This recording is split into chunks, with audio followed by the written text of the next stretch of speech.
गर्मी का मौसम जैसे ही आता है, गांव के लोगों के जीवन में एक नई चुनौती शुरू हो जाती है। ये कहानी एक छोटे से गांव रामपुर की है, जहां के लोग अपनी मेहनत और लगन से अपनी रोजी रोटी कमाते हैं। गांव के एक कोने में राजेश नाम का एक गरीब किसान रहता था।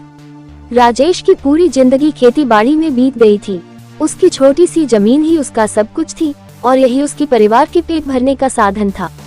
इस साल गर्मी का तापमान 50 डिग्री पहुंच चुका था। सूरज की तपिश इतनी थी कि दिन में बाहर निकलना मुश्किल हो गया था। गांव में पानी की कमी बढ़ती जा रही थी। जोतने के लिए खेत सूख चुके थे और फसलें मुरझा रही थी। राजेश के लिए ये समय बहुत कठिन था। उसकी फसलें खेत में सूखती जा रही थी। राजेश के 2 बच्चे थे, राम और सीता। वे दोनों अपने पिता के साथ खेत में काम करते थे। राजेश की पत्नी राधा घर के कामकाज संभालती थी और साथ ही पानी भरने के लिए दूर के कुएं तक जाती थी। ये काम आसान नहीं था, परंतु परिवार की जरूरतें पूरी करने के लिए ये करना पड़ता था। एक दिन जब गर्मी अपने चरम पर थी, राजेश ने अपने बच्चों के साथ खेत पर काम करना शुरू किया।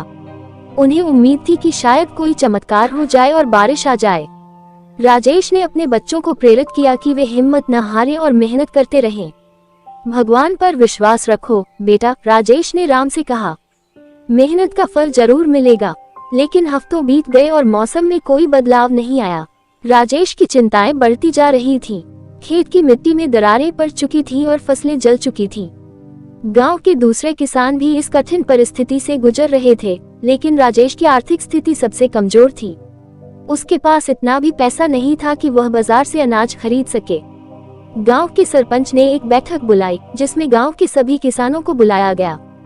सरपंच ने बताया कि सरकार ने सूखा राहत योजना चलाई है और जल्द ही गांव में पानी के टैंकर भेजे जाएंगे। ये सुनकर राजेश को थोड़ी राहत मिली, लेकिन वह जानता था कि यह अस्थायी समाधान है। असली समस्या का समाधान तो बारिश ही कर सकती थी। एक दिन जब राधा पानी भरने गई थी, उसने देखा कि पास के जंगल में एक छोटा सा तालाब है, जिसमें अभी भी थोड़ा पानी बचा हुआ है। उसने तुरंत ये खबर राजेश को दी। राजेश ने अपने बच्चों के साथ वहां जाकर कुछ बाल्टियों में पानी भर लिया। यह पानी उनके लिए बहुत कीमती था और इससे उनकी फसलें कुछ दिन और जीवित रह सकती थीं।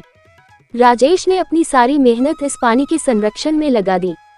उसने मिट्टी को मुलायम करने के लिए पानी का सही तरीके से उपयोग किया। धीरे धीरे फसलें फिर से हरी भरी होने लगी। ये देखकर राजेश और उसका परिवार बहुत खुश हुआ।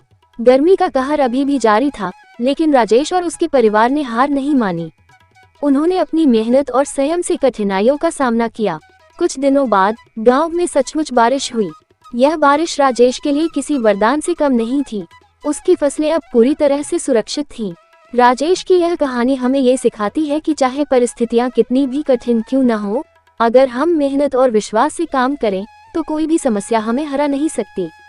गर्मी का कहर राजेश के जीवन में एक कठिन अध्याय था, लेकिन उसने अपनी मेहनत और साहस से इस मुश्किल घड़ी को पार किया। गांव वाले भी राजेश की बहुत तारीफ करते थे कि कितना मेहनती आदमी है।